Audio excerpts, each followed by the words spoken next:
told Congress today Boeing's 737 MAX will not fly again until the government is confident. May 2025. Picture this day, every Boeing assembly line in America dead silent. Not a single rivet, not a single spark. The company that once defined American aviation just pulled the plug, blindsiding an entire industry. Sure, Trump's tariffs were the shotgun in Boeing's mouth, but the real wreckage is that it's rippling out over 17,000 jobs. Suppliers on life support, airlines scrambling, and US dominance are suddenly up for grabs. But here's the twist nobody's talking about. It's not just executives making moves. On the factory floor, ordinary workers are becoming the accidental masterminds in this unraveling. So how did that happen? And what now that the backbone has snapped?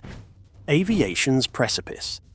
How did a political trade war send Boeing's fortunes spiraling overnight? It was supposed to be untouchable. Boeing, America's aerospace crown jewel, a name so deeply woven into the nation's identity that you'd think it was forged out of liberty and jet fuel. This wasn't just a company. This was a legacy, prestige, a flying monument to military might, commercial mastery, and that good old American obsession with being first, fastest, and farthest. But here's the thing about altitude. What goes up doesn't always come down gracefully. The spiral didn't start with a crash. It started with silent whispers from the shop floor. Engineers flagged some glitches over some time. Still, the higher-ups were too busy polishing profit margins to listen. By the time Q4 of 2024 rolled around, the numbers told a story no PR department could spin. A $3 billion shortfall. $3 billion gone, like jet exhaust in a headwind. And just when you thought the 737 MAX saga had already bruised the brand beyond repair, something worse took flight. Everything was now in the public domain, from internal memos to leaked images and safety reports buried deeper than landing gear in the desert. It turns out that people inside Boeing have been documenting the red flags for years. Remember the MAX disasters? Of course you do. It was aviation's most televised trauma since 9/11.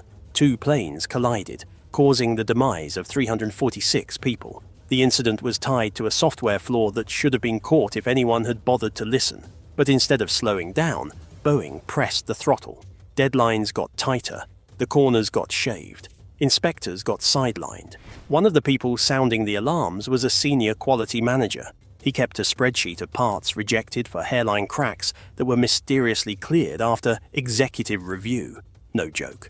Another whistleblower, now in hiding, called it a culture of concealment, not correction. But while the internal rot was spreading, something even bigger hit from the outside, a political sledgehammer that was the trade war. At first, it looked like bluster.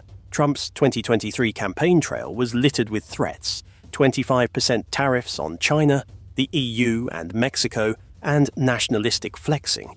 But then came the counterpunch. China slapped Boeing with a 125% retaliatory tariff. To 125%, and for the first time since this all started, actually hearing from the Chinese President Xi Jinping himself. But why? Because China knew exactly where to strike. Nearly 20% of Boeing's aircraft deliveries were headed to Chinese carriers. It was their second largest market. And just like that, booked orders evaporated. Supply chains are jammed. And composite materials from Japan delayed. Fasteners from Germany were overtaxed, discouraging them from continuing. The geopolitical chessboard just flipped the damn table. And Boeing? They weren't built for this kind of war. Their entire system relied on fragile global coordination. They depended on 68 countries feeding one plane. The moment one cog faltered, the whole turbine wheezed. While Airbus cozied up with France and sidestepped most of the penalties, Boeing got caught in the middle. A uniquely American company punished for America's politics. The worst part is that this wasn't an isolated hit. It was the first major strike. And you can feel it, can't you? That creeping sense that Boeing's breakdown isn't just about one company screwing up. It's about a system that was never built to survive under stress. A system that prized speed over scrutiny, image over integrity. Because beneath the public recall and profit warnings was a deeper story no one wanted to admit. Boeing was desperate, and they were slowly running out of cash, losing trust, and workers were walking out. Strikes are rolling through assembly plants in Seattle, Charleston, and St. Louis like aftershocks, not overpayment disputes, but rather over safety and their own sanity. And that's where the real story begins, not with the boardroom, but with the break room, with machinists in threadbare coveralls, with engineers nursing burnt-out eyes and unsent resignation emails, the people who watched the red flags stack up like rivets in a wing and knew. To them, it was only a matter of time.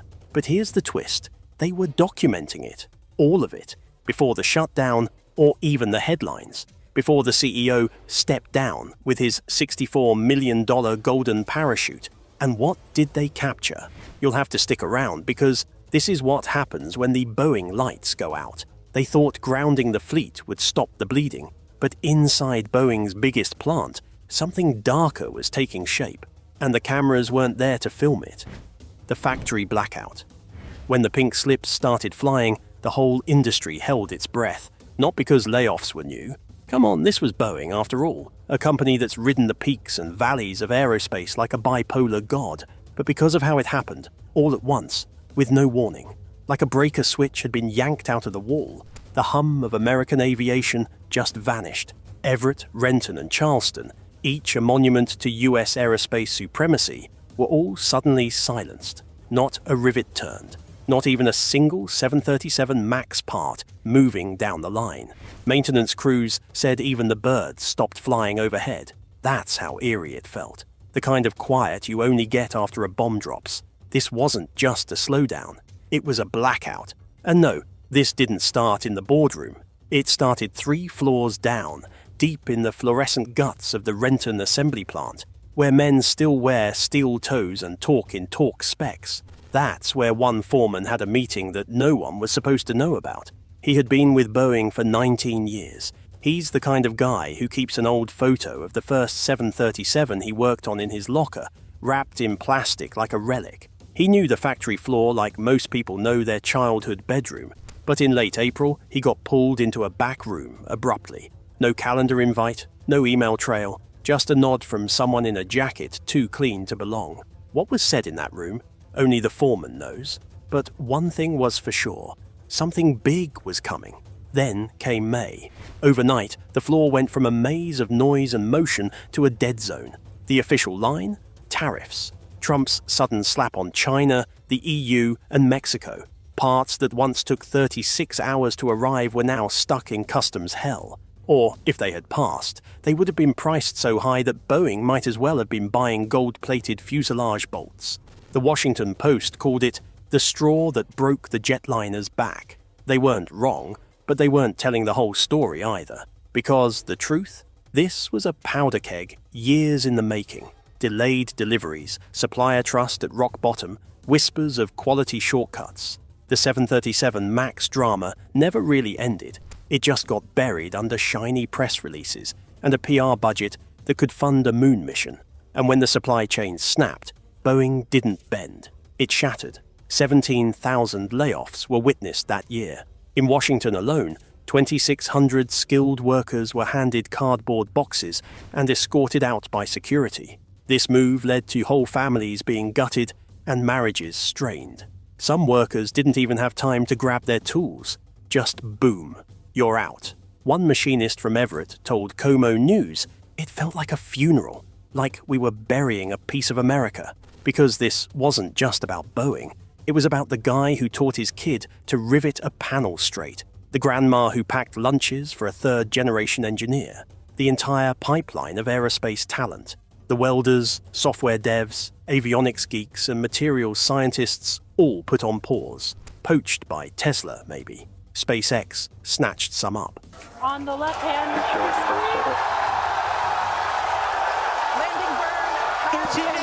Lured into defense firms desperate to capitalize on Boeing's mess.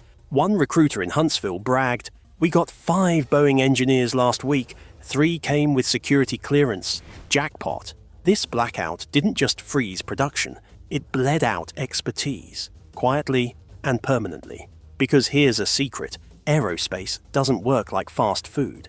You can't just rehire, you can't spin back up in 6 weeks. These are high-spec, low-margin, risk-loaded jobs that take years to master. Once the people go, the muscle memory goes too. So, while execs scrambled to explain the blackout with macroeconomic jargon and hollow "we stand with our workforce" emails, something darker was already happening, an unraveling you couldn't see on a spreadsheet. Boeing wasn't just halting planes, it was hemorrhaging identity, and most of the employees saw it coming. Now, as the silence stretches on, and the parking lots outside the factories collect more dust than cars, the question becomes painfully clear: who picks up the pieces? And what happens when people stop waiting to be rehired because they realize their lives are already on the line? Lives on the line. It started like any other morning. Coffee brewing, alarms buzzing, kids scrambling for cereal. But by 8:12 a.m., inboxes lit up with subject lines that made grown men shake. Position eliminated. Effective immediately. We regret to inform you. Thousands read it. Thousands froze. Boeing didn't just flip a switch, they detonated one. Since December 2024, over 5,000 workers have been shown the door, a staggering 2,600 in Washington alone. Whole shop floors were emptied out like someone had pulled the fire alarm and never let anyone back in. Behind every war-end notice was a family rerouting their future in real time. Behind every union alert was someone, an electrician, a CNC operator, a composites welder, wondering how it all went sideways so fast. And the real kicker? Many of them saw it coming. Not just the veterans who'd survived previous rounds, but even the rookies, the new blood. A 27-year-old foreman at Renton, let's call him Mitch, described the vibe days before the axe fell. The line went quiet, the tools just stopped moving. Nobody said it, but we knew. You can feel it in the air when the lights are about to go out. And then, just like that, they did. No more drills, no more talk tests, no more punch time. But let's pause the wreckage for a second, because here's where the story takes a sharp left. Instead of rolling over, some of these laid-off workers got scrappy. I'm talking garage lab energy, prototyping in basements, welding rigs from junkyard scraps. There were whisper networks on Slack groups, underground meetups, and even burner discords, where out-of-work mechanics traded intel, resources, and blueprints. They called it the hangar. One guy in Moses Lake transformed his barn into a 3D-printed drone workshop. Another team up with ex-NASA retirees to reverse engineer rivet systems using AI. These weren't just side hustles. This was resistance engineering, like a phoenix made of fiberglass and rust. But don't let the innovation montage fool you. The human cost was brutal. Single mums were forced to sell off the tools they'd used for decades. Veterans are losing their healthcare overnight. One engineer from Charleston, with 15 years on the job, was last seen Uber driving at midnight just to pay for his son's meds. The second you're out, they don't call you essential anymore, he told me. You're just noise in a spreadsheet. And the silence didn't stop at Boeing's gates. What happens when the parts stop flowing? Suppliers, vendors, subcontractors, all of them started bleeding out. Precision fasteners in Wichita are now gone. That was 220 jobs. Thermal shield coatings in Oregon is now a ghost town. Small contract shops that once handcrafted specialty nozzles or reinforced wing panels for test models were now pawn shops, yoga studios, or just boarded up like forgotten promises. It's like a domino chain laced with kerosene. One supplier falls, and the rest ignite. And this isn't just about jobs. It's about a fragile ecosystem held together by calloused hands and 1 tolerances. You can't outsource tribal knowledge. You can't FedEx decades of experience. If these niche suppliers go dark for good, Boeing won't just be grounded. The entire US aerospace dream could flatline. Ask any avionics tech, and they'll tell you that once a high-precision part line shuts down, it takes years to bring it back, if ever.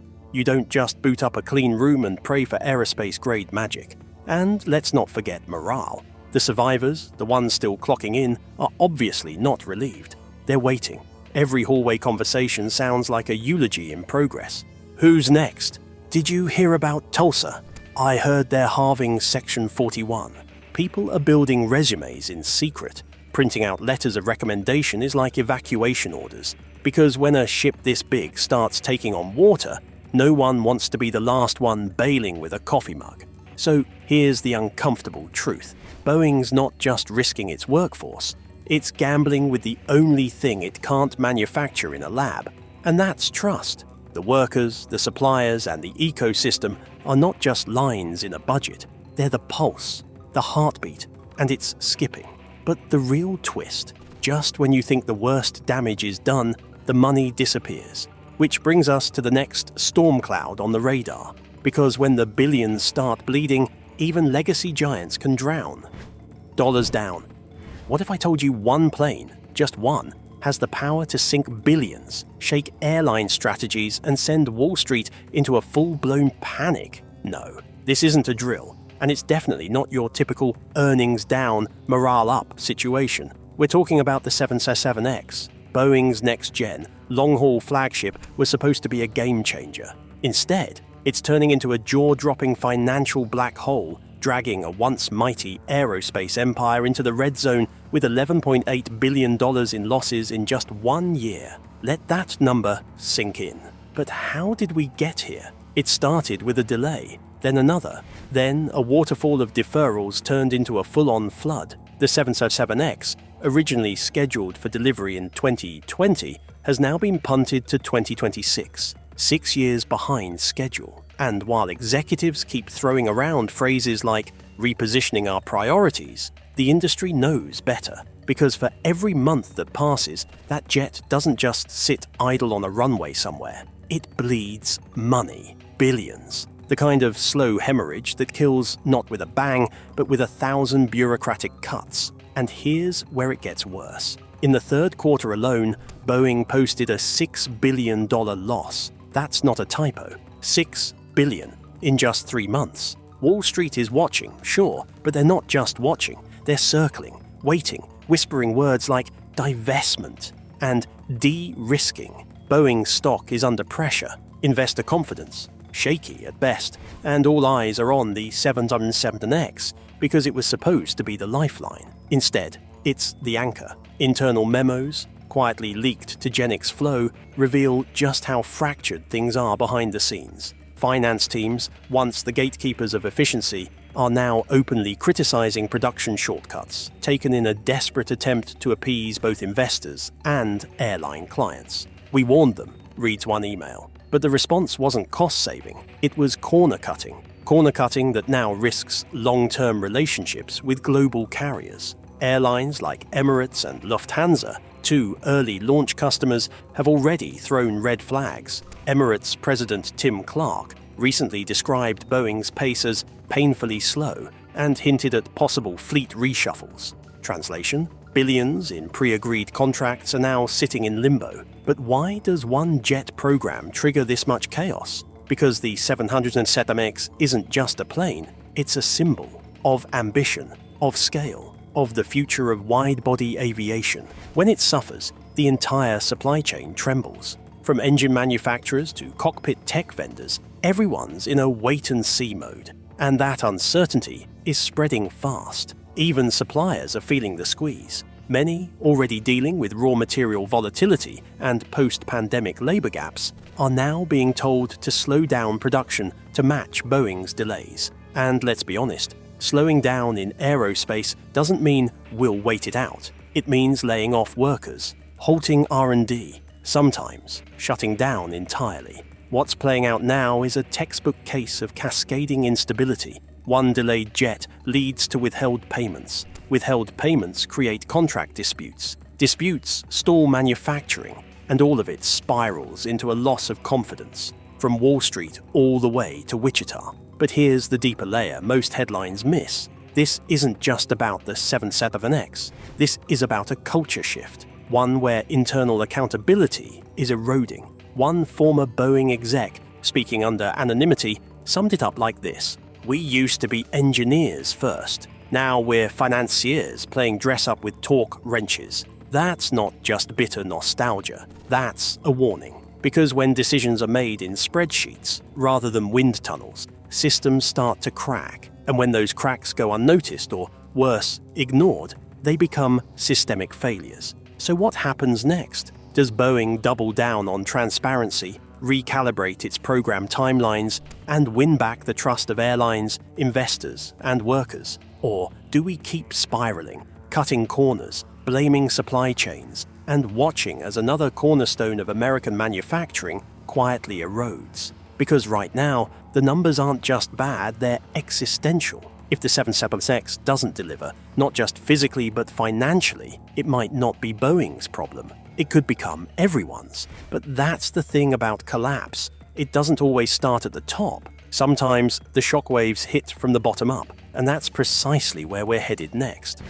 Shockwaves. Through the chain.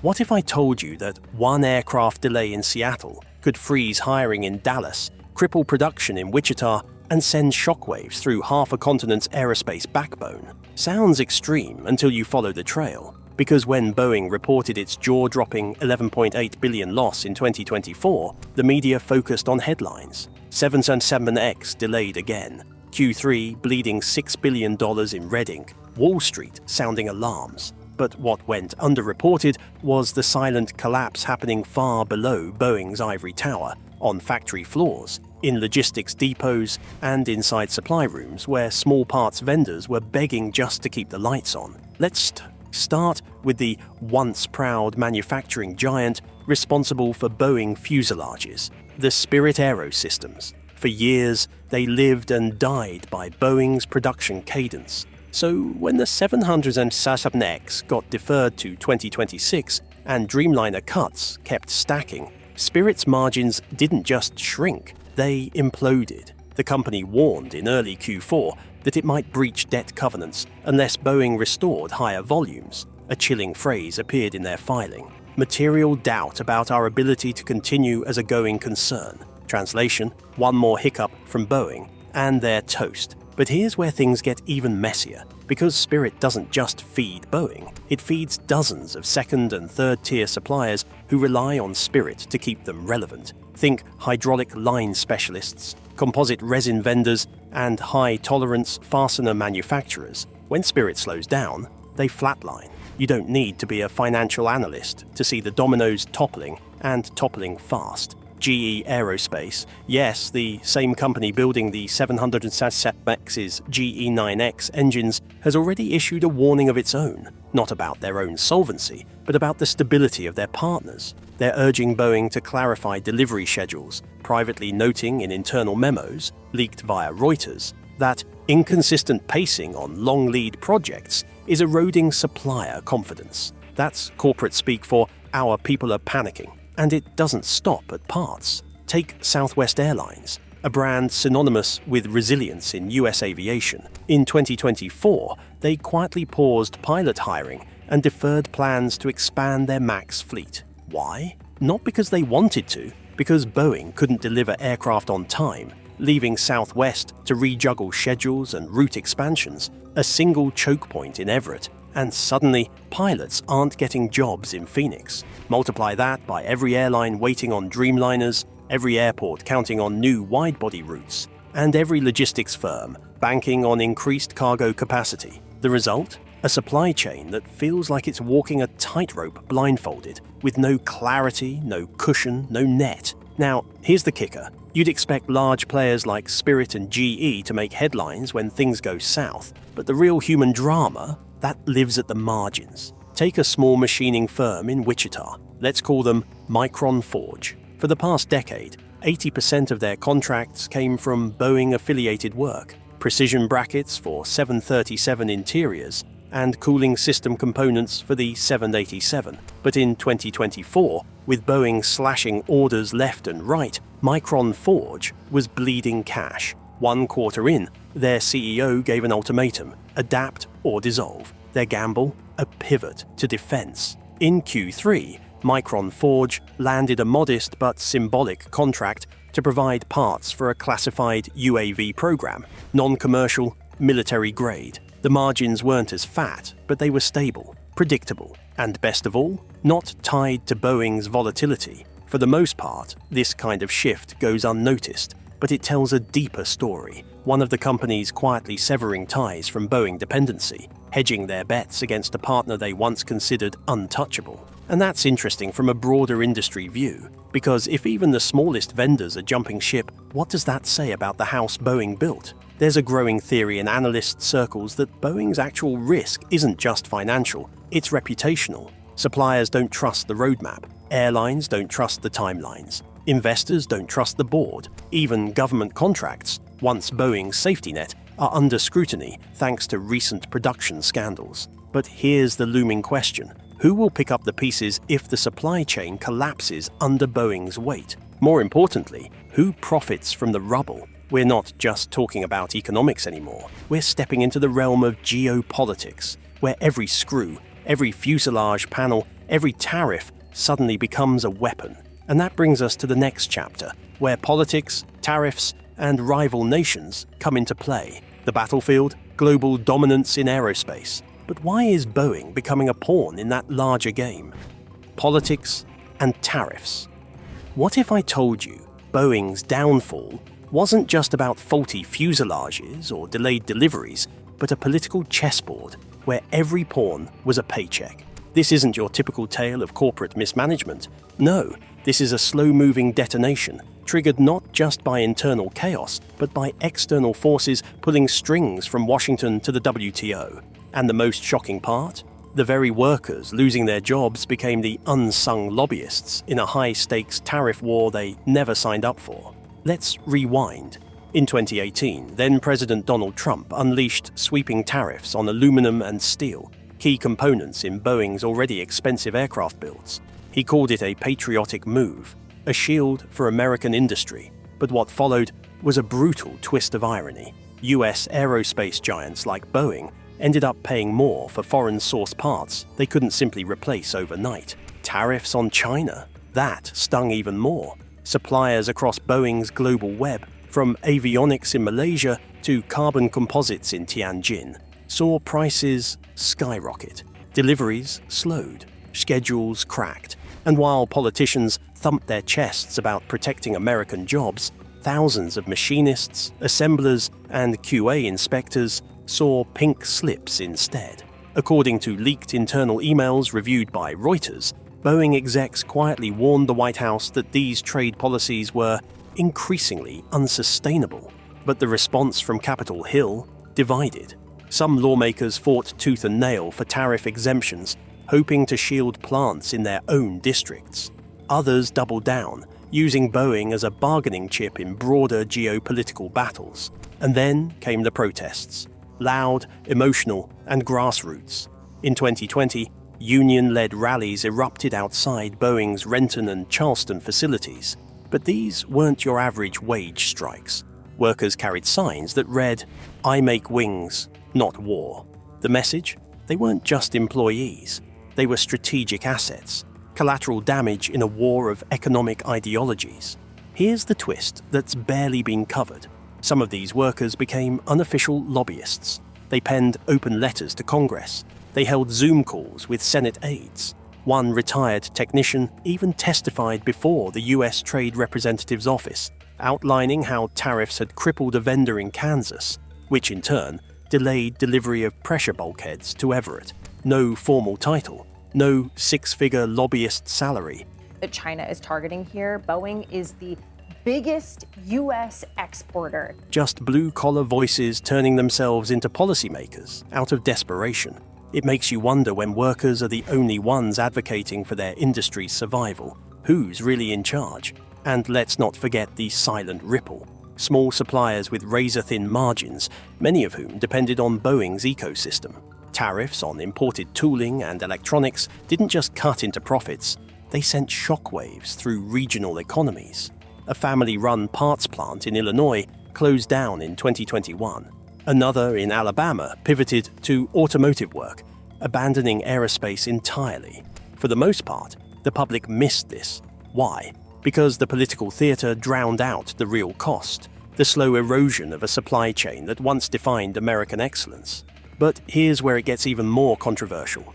Documents surfaced earlier this year, again buried in a footnote of a House subcommittee hearing, showing Boeing's internal finance teams warning that production shortcuts adopted to offset tariff costs were in direct conflict with safety assurance models. In other words, politics wasn't just impacting economics, but bleeding into engineering decisions.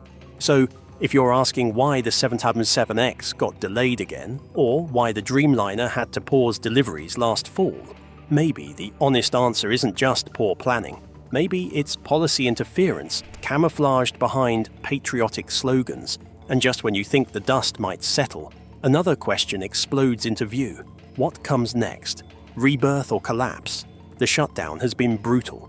An $11.8 billion loss. Over 16,000 jobs were cut. Suppliers are going dark. Planes parked in storage yards like ghost ships from an abandoned future. But what if the story doesn't end there? Some laid-off teams didn't walk away. Instead, they started something new. So we need to right size and be efficient, and I think we need to continue to do that. Grassroots aviation startups, small, underfunded, but wildly innovative, began emerging in the shadows of Boeing's collapse. Think electric propulsion, additive manufacturing, decentralized supply chains, raw, unfiltered, and perhaps just powerful enough to rewrite the next chapter. For centuries, the aviation industry has been defined by giants Boeing, Airbus, and Lockheed. But maybe, just maybe, its rebirth will come from the garages and co-working spaces of those once cast aside. It's a radical thought, but not an impossible one. So let me ask you, can Boeing, an American aerospace representative, rise from the ashes? Or is the era of industry giants over for good? Drop your thoughts in the comments. Don't forget to like and subscribe.